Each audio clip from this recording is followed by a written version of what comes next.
name is Deidre Hazel. My company is Hot Mama Gowns, and I'm seeking $30,000 in exchange for 20% equity in my company. 4 years ago, when I gave birth to my first child, it should have been the most beautiful day of my life. But instead, I have terrible memories of feeling humiliated and insecure, all because I was wearing a nasty, chemical-smelling, ill-fitting hospital gown that left my body exposed.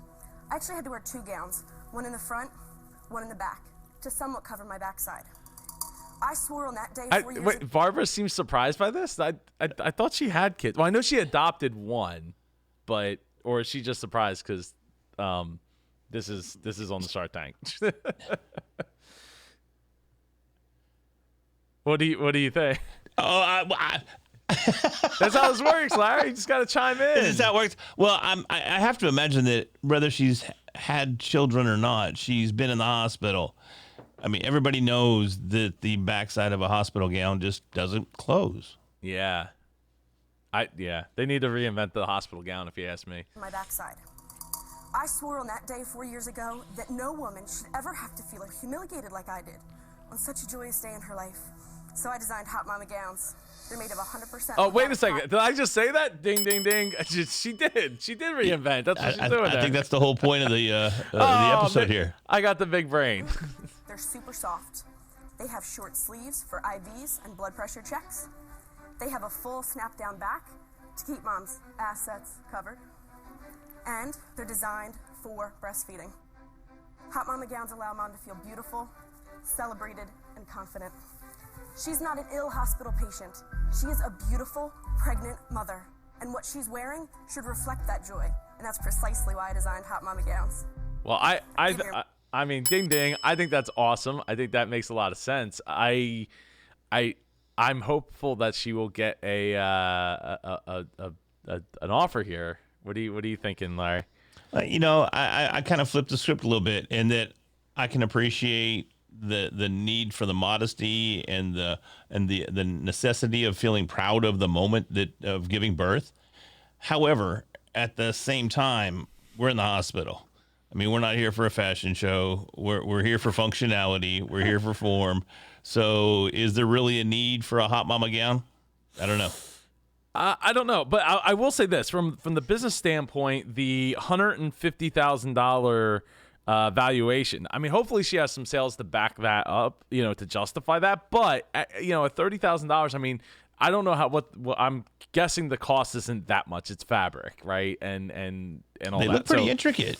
Yeah. I mean, look, there are some folds and some tapers, and there's a variety of other functionality I don't think we've seen yet. She said they're made for breastfeeding, so there's got to be some snaps or some releases of some sort. Something. So yeah.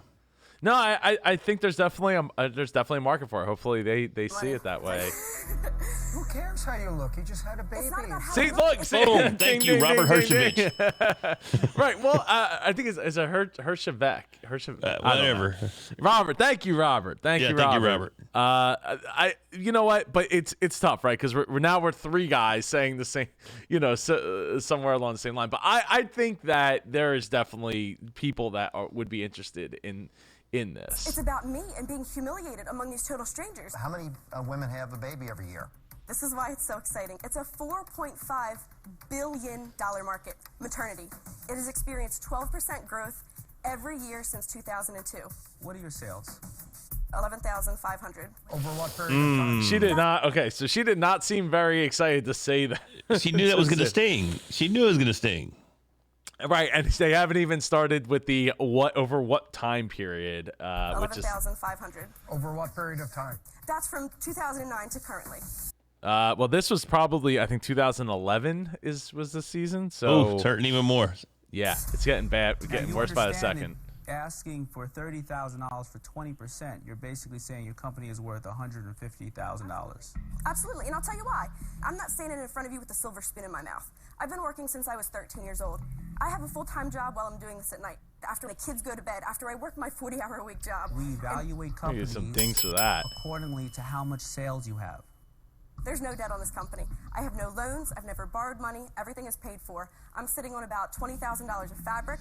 All the custom-made boxes, all the blankets are made. So, Deidre, what do you do for a real job? So before she gets to that, I'm thinking that you know, if I could get her an offer that was maybe you know, closer to like, I don't know, $80,000 valuation, maybe it would be a slam dunk, right? And maybe you still have to give up quite a bit more percentage. But at the end of the day, what you have here is like designed clothing, right? You could always design another piece of clothing. It's not that like, oh, we invented the one way to make this and that's it. Like you couldn't just change it and make it again. My grandma used to make dresses and sell them at the hair salon. So this is something that, while I don't know that it's investable, at least from my perspective, I think there still may be an opportunity for her to grow the business by having them made or making them, and then making the connections or creating the relationships in the hospital gift shops or something along those lines to sell them. I think she needs to get a little more creative and build the business more before she starts looking for an investor.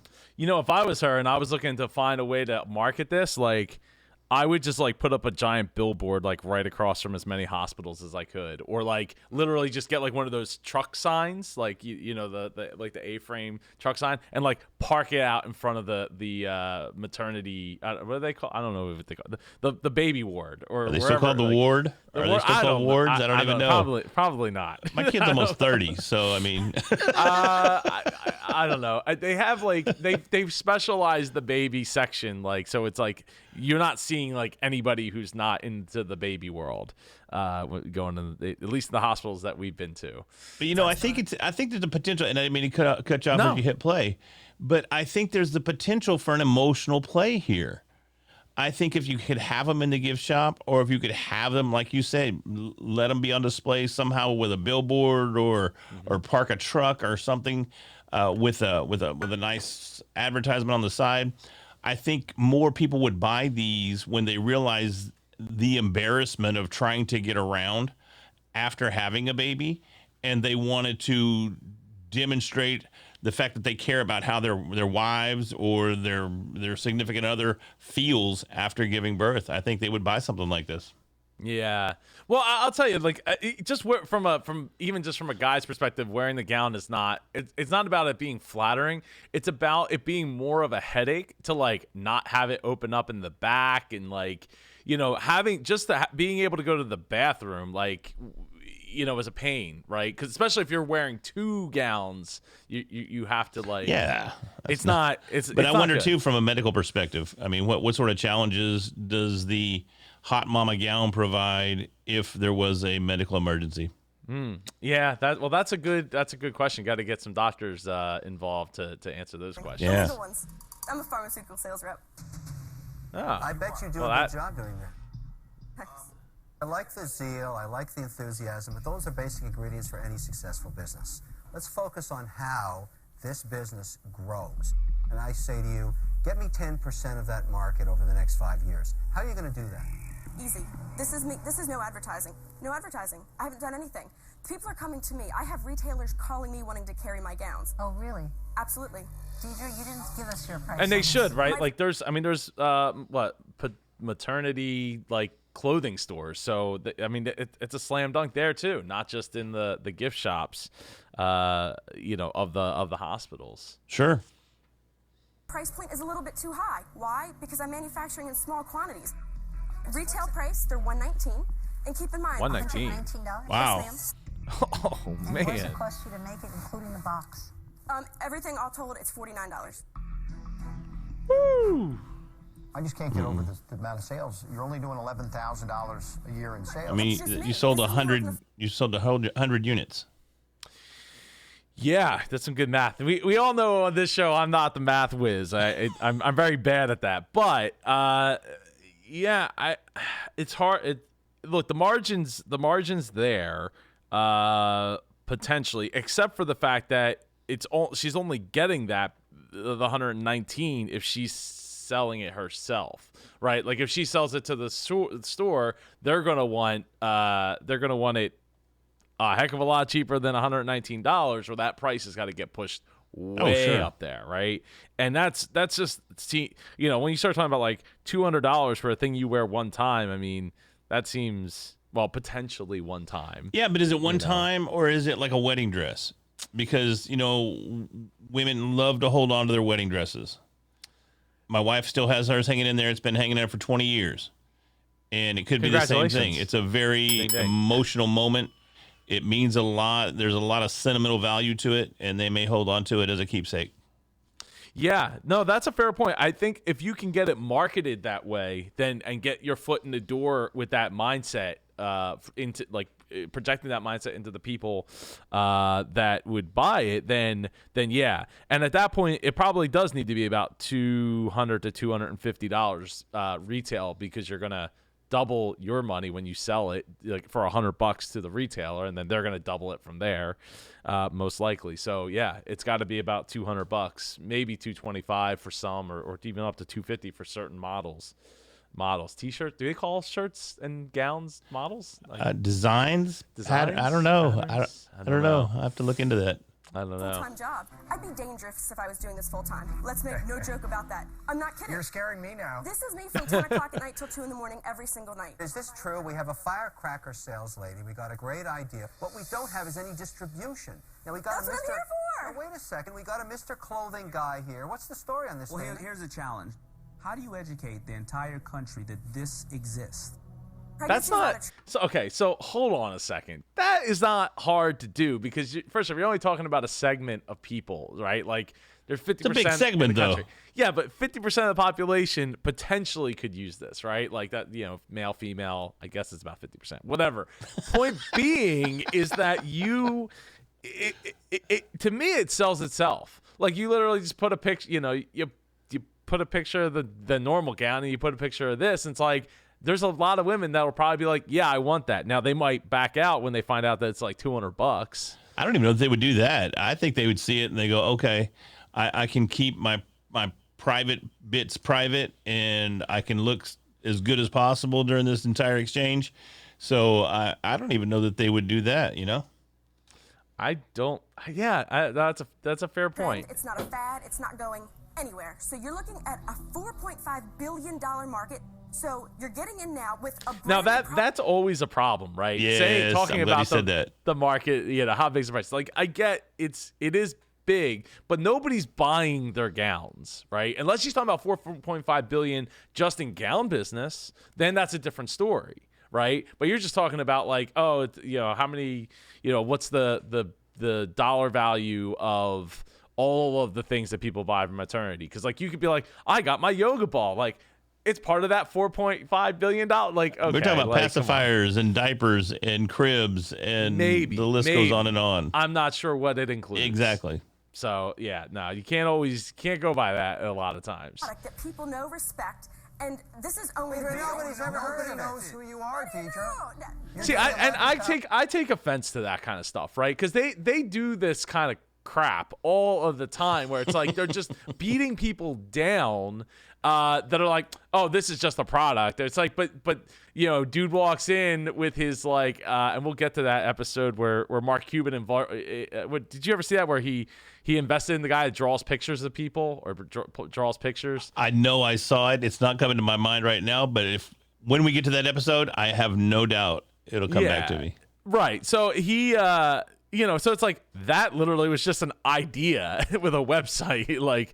And he gets I think he got like $10,000 or something like that. But it's just the point of like, I just wonder if the pushback is because of the valuation and they can't get past that, when all they have to do is just say like, look, I'll give you $30,000 for 49%. Now I always state that like in these early episodes of Shark Tank, ABC took a cut as well. I don't know if you're aware of that, Larry. I did not know that. Yeah, they were taking, I think it was 2.5 or 2.9%. So when people are like, I'm going to take 50% of the company, it's like, well, you didn't just take 50% of the company. You just, between you and ABC, you just took all, like a majority I'm now stake an employee. in the company.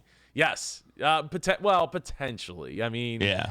I mean, I guess, yeah, because you're under 50% at that point. Like, assuming that you don't already have people that you've already subbed out your percentage to. Sure.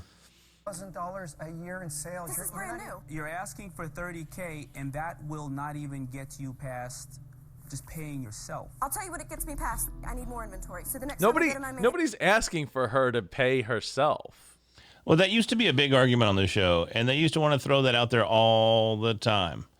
But I don't see where that becomes a consideration for the valuation of the company. Yeah. I don't She's still working a full-time job. Yeah, for now. But if she takes their money, especially at $30,000, she's going to be working for that $30,000, to make that grow. So then that money's not just burned up in the Sure. furnace. manufacturer, I'm going with bigger numbers because now I have money. Instead of going, here's my couple $1,000s for 100 But there's gallons. so many other things not addressed. Bring it up. Deidre, you're a fantastic sales rep. Thank you. So this is the magic of TV and the editing, right? So if I don't know if you noticed, Larry, but every pitch is like an hour to an hour and a half. Oh, yeah. And they cut it down to like 7 minutes, sometimes 10 or 11, maybe 12. But usually, most of them are about an hour to an hour and a half, and they cut it down to just a couple minutes. So right. So selective editing is always funny. Like even earlier in this episode, there was parts where you could hear other people talking because the mics were picking up, like that person's mic was being picked up by someone else, and they cut it out. But you gotta know what you're listening for, and that's a shame. Like that she's getting so much flack here. It's a shame. Like it's a shame. Lori Grenier's not there. She would have been like, "Are you kidding me? Like, I would do this." It's a shame. But I'll tell you what's missing with you. Bring it. You're not answering how you're going to grow, how you're going to advertise. You don't know any of those costs. Of course I do. Well, Deidre, how could you? How could $30,000 put you into any kind of a branding, advertising, marketing program on a national scale? On a national scale. See, that's the thing. Is like they always go like, "Oh, you're too small to get, to invest." Blah blah blah blah blah. But like she she has sales, right? And ding ding to her for at least having sales on top of everything else that she's doing, right? And driving. Yeah, okay. $11,000 a year is not like, it's not a lot, and it's not enough to really move forward with. But the margin in which she's making on that, and again, I feel like she could probably push that price up a lot more, and with that, she can reinvest with the company. She has the margin to be able to have a shark. Like I don't know. Let me take a shot at this. I like to bring clarity to these situations. Bring At it. the end of the day, the biggest problem with this business is actually getting the product to the customer. It's not though. Excuse me. Is that literally Larry? That's literally business. Well, yeah, that's the Solving that challenge problem. is how do you get your product or service to the customer? Yeah. But at the same time, with it being such a specialized product and such a how do we want to call it? It's not a unique usage. I mean, having a baby is not necessarily unique. It's such a rare occurrence, unless you're the Duggars. Then it's one of those situations where you can't look at it as just putting it in a regular section of any clothing store. Yeah, You're not going to have a Hot Mamas section that makes it at Old Navy. easier. That makes it easier because you know that you don't have to go that route. You don't have to do that. You already have a proof of concept. You've sold them. The problem is that you're not making enough money on it to be able to reinvest, so you don't even need one of these sharks. But to me, it's a shame also, not that just Lori's not there, but also that Kevin isn't a couple years ahead in the future here, because with his wedding line, right? Was it Mr. Wonderful wedding line, whatever it's called? Would have been a slam dunk because you got everything before the wedding, during the wedding, and then you're eventually gonna have kids. And 9 months after the wedding. Yeah, 9 minutes after the wedding, you're going to need this gown. And you already have, look, if you have people, because I think he also invested in Love Pop, right? And that's an expensive card. Yeah. So, if you have a target audience of people that are willing to spend money on that, then making the jump to a $250 gown, birthing gown, is not that thing. It's just using the word gown, right? Wedding gown, birthing gown. It just makes sense. I don't know. They're missing In my out. mind, as an investor, you have not identified the cost of customer acquisition, which I bet is brutal. Everybody's been asking you, particularly me, what does it cost me to grow the business? You can't answer that.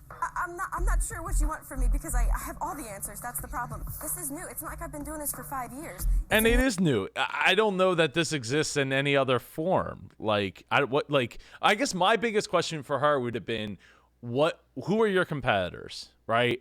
And how big are those competitors? And if the answer is there literally are like just the hospital gown, then this is potentially huge.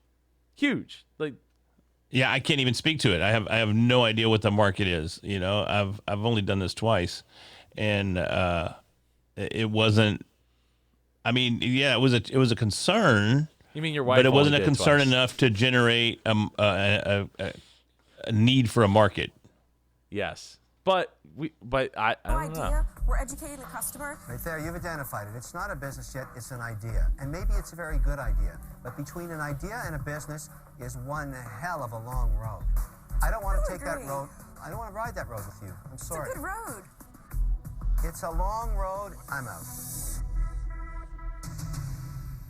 Is there no way to make this gown one size fits all? There's actually a great point in that. This isn't a throwaway gown that you go, oh, I'm going to give birth into it and throw Oh, away. there you go. It fits Oh, in see? before, during, and after. Would you be open to the idea of making a one size fits all?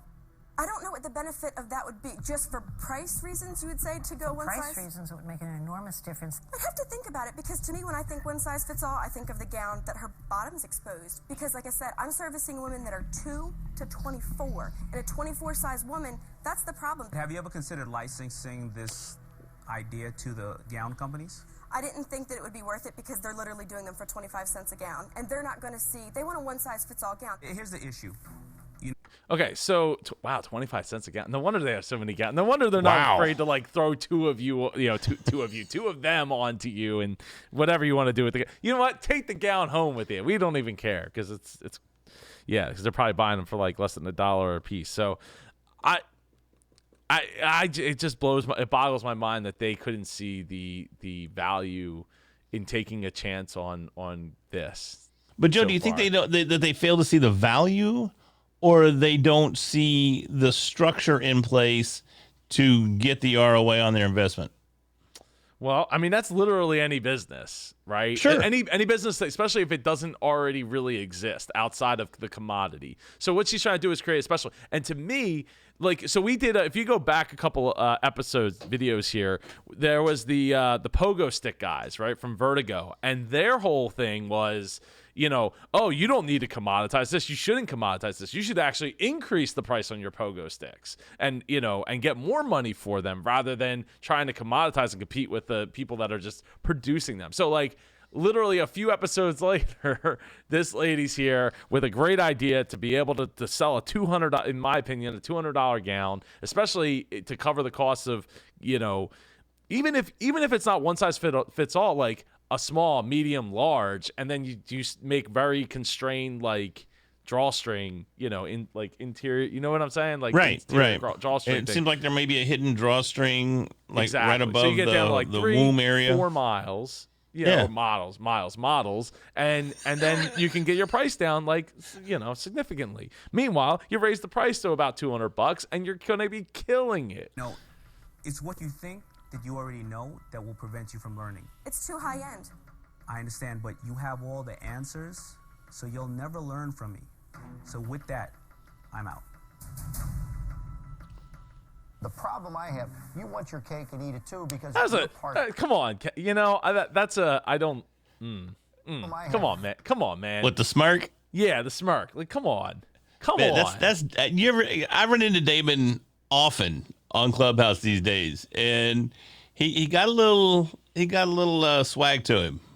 No, I know. I have friends that are friends with him, and it's fine. But you didn't need to do it, man. Didn't need to do it. But again, what are we not seeing in the edit? There's probably something that we're not seeing that is got them turned off like this. You want Right. your cake and eat it too because you're part-time, but you're looking for me to put my full-time money I'm not, though. into this deal. Make me full time. Like I said, I'm amazing. Like I said, I could be dangerous if I do this. And so humble. I'm a hot mama.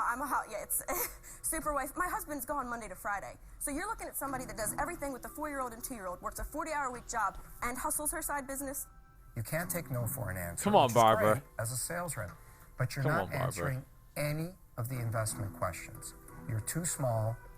Look at yourself in the mirror and mature to the point where you can be a business owner, not just a great sales rep. I'm out. Deidre, Yes. I have to say, I can't get over the part-time situation. This is always going to be my hustle. I'm going to say I'm out. So it's bad that I have a job? Is that what it The is? business is not generating enough for you to pay full-time attention, so why should his money pay full-time attention? But neither does it. So most of the people that come in there don't. So This used to be a big hang up for them. You don't see it as much in the more recent episodes of Shark Tank, but there's been a lot of evolution over the seasons as well. Not being able to commit full time used to be an extreme hang up. Yeah.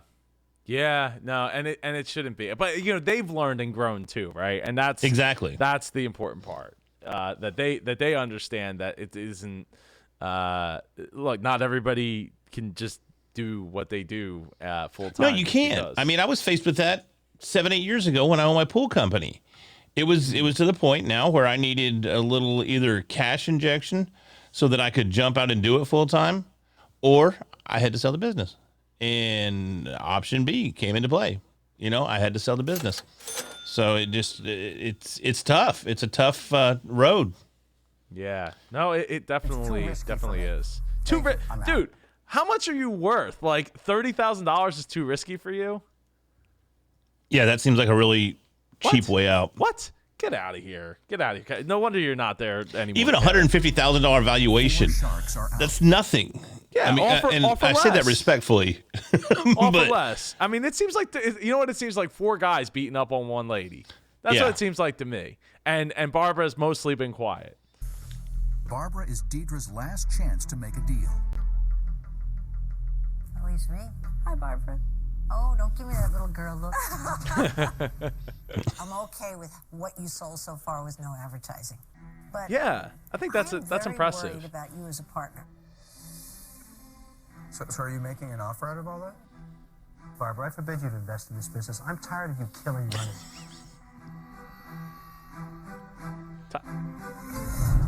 I'm telling you, it's like they're beating up on the ladies here. This is brutal. But I am very worried about you as a partner. I'm worried about your closed-mindedness because any suggestion that's been made here, I feel like you butt against it. I'm just afraid of that. I apologize if it comes off the way it sounds like it's coming off to you guys, because that's literally the complete opposite of how I am. I guess I wanted to just prove to you that I grind, I work hard, like this is like my everyday thing, So it's actually a little bit. It makes me and Joe, bad. can you pause this? Yeah. This is what makes me madder than anything on Shark Tank. I'm getting ready to cry. God dang, it makes me so bad because every time a pitch starts to go bad, we turn on the waterworks. Male, female, it doesn't matter. It's not a gender thing. It is straight up turn on the tears, and we'll see if we can't tug at them heartstrings a little bit. Look, you're standing. When you're there, I would cry. I told and here. I'm gonna cry like a baby. I'm gonna put myself out there right now. I told you before we even hit record that I backed out on an opportunity to pitch to Dave Meltzer just yesterday. Okay, so name dropping. Well, I'm not necessarily name dropping. I had an opportunity that I failed to capitalize on because I was scared. So that's my point. She's braver than I am just standing here. However, if you're going to cry, man, cry with that passion right up front. Don't start crying when they say no. Don't go, oh, please, and run to mama and go, hey, mama, daddy said no. Can I have a ice cream? I know. Come on. Well, all right. So, but look, you're under the bright lights. You're there. Like I said, this is probably like an hour plus into the pitch. And it's stressful, right? Like she really believes this, right? Like she is 100% into it. And because she has bills and because she has 2 kids and because she can't just be like, okay, I mean, obviously her husband's gone a lot and but isn't making enough money for her to not work at what she's doing. So I feel for that. I think I think they were really, really hard on her here for somewhat unnecessarily, but again, we don't see the whole pitch. Right. Acting to you, Rep, that's how it's coming out. Because that's not how I am at all. I just wanted to get across that this is. I also think that it's important that, look, it's not. You're not giving enough credit there, Larry. I don't think, in my opinion, to the fact that people aren't great actors, right? If everyone was a great actor, everyone would be Denzel, sure. right? Like it would just be easy. Everyone would have they'd have their Emmy, they'd have their Oscar. Like, oh yeah, like I used that thing for a doorstop.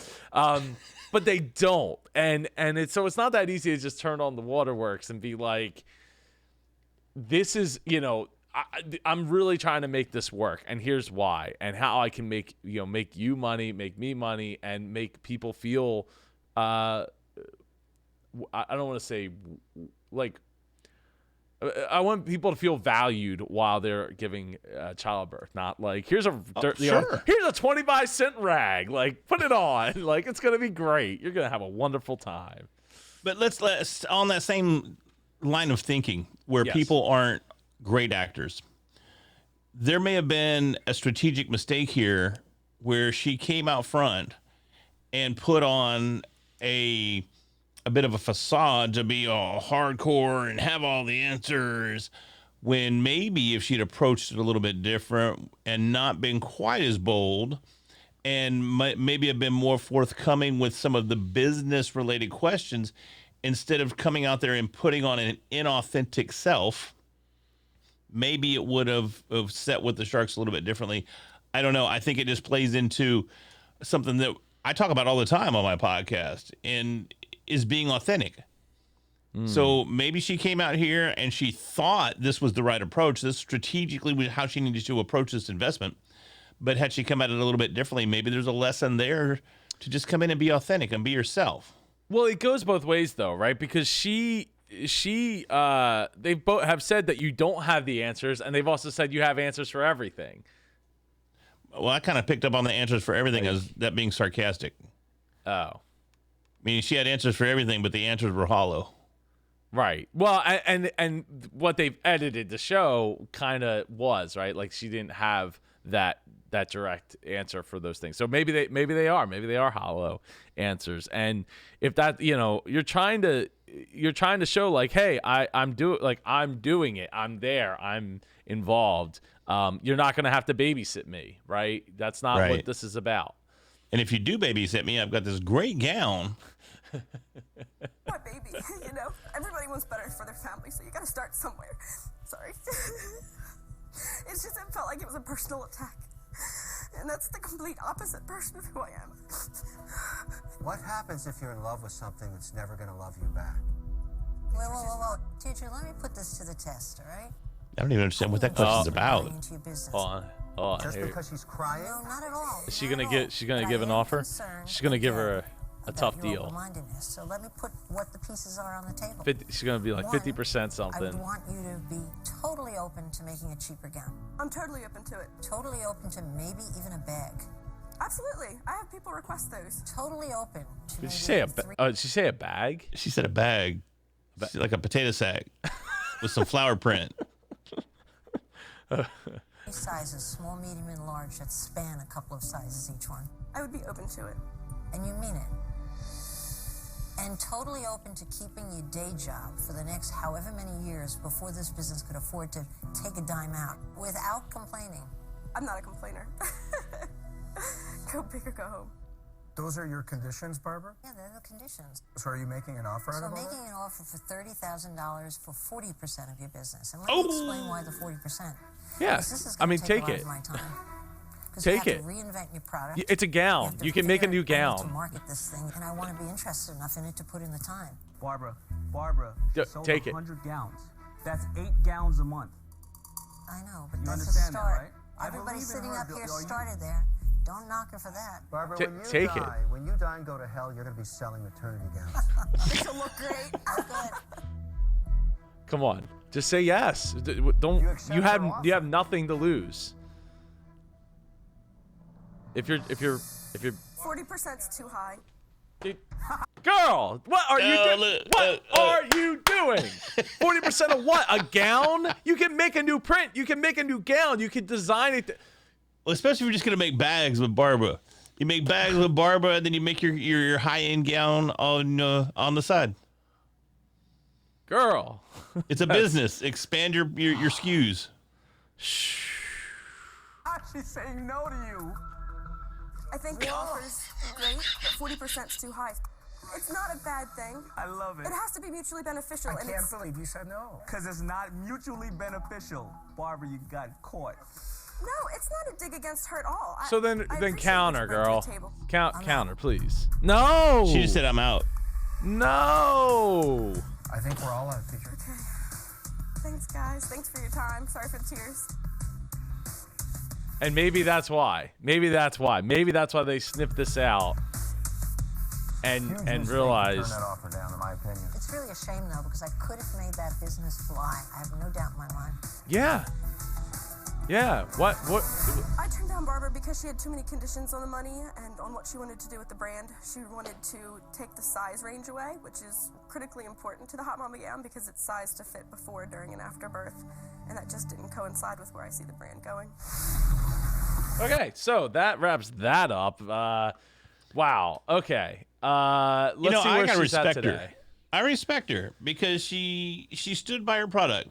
But she didn't. She said, "Oh, I'd be open to that. I'd be open to this. I'd be open to that." Then and after all she of a sudden, turned it down, she came back said, "I turned it down not because of the percentage, which we know was a lie, but because of where she sees the brand going."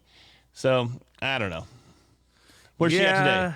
Well, let's see. She, in fact, managed to reduce the retail price of the gallons from $119 to somewhere around $70 to $90, which I think is the wrong move unless you got your gallon price down to like under $20. You're definitely probably closer to like $10 to $15 is where you need to be to get that cost. So Deidre focused on Hot Mama gowns full time, and for a while she did quite well for herself. She was consistently posting on Twitter and graciously accepting all feedback from the mothers who purchased the product. She was also she was always extremely enthusiastic about hearing their stories and was always more than willing to connect on a personal level with her customers. Unfortunately, things went downhill for Hot Mama gowns, and updates on Twitter stopped in January 2013. The Hot Mama Gowns website has been taken down in addition to the product no longer being available on Amazon. However, there are still plenty of other maternity gowns now available for women who would like a more comfortable gown alternative. It just takes a matter of searching on Amazon. So let's do that real quick, right? Let's go to Amazon here. And we will look at Actually, I should open this up because I don't need it sending me maternity gowns. Maternity gown. $39. Yeah. $30. And that, I assume this had nursing, delivery, labor, hospital. That is why. I was wrong. It's not the most complimentary picture there in column 3. I understand the demonstration, but let's dial it back a little bit. Yeah. So okay, and that's probably part of the problem. While she had a brand, she could have made. You still could be the high end dress. I mean, these are just solid colors. So it's not impossible, but you are competing for $30. Yeah. And so it makes it a lot more tough. What doesn't make, what's not tough? Smashing the like button for the YouTube algorithm if you made it this far into watching this Shark Tank reaction video with me and my man Larry Roberts. Larry, tell people how they can get in touch with you. You can reach out to me on my website at readilyrandom.com. You can find me anywhere on social media, Larry Roberts, or at Readily Random, and I'll be more than happy to touch base and help you out any way I can. Awesome. And you do graphics, and what else do you have to offer? Mostly coaching services right now. It's just helping people leverage their podcast to make their own goals and dreams come true. Awesome. Well, they should definitely reach out to you, and if you want to learn how to grow your business's your business, grow your business's profit, reach out to me over at superjoepardo.com or get in touch with me at superjoepardo at all social media outlets. Make sure you get subscribed so you don't miss another video, and I will see you all in the next video. Take care, everyone.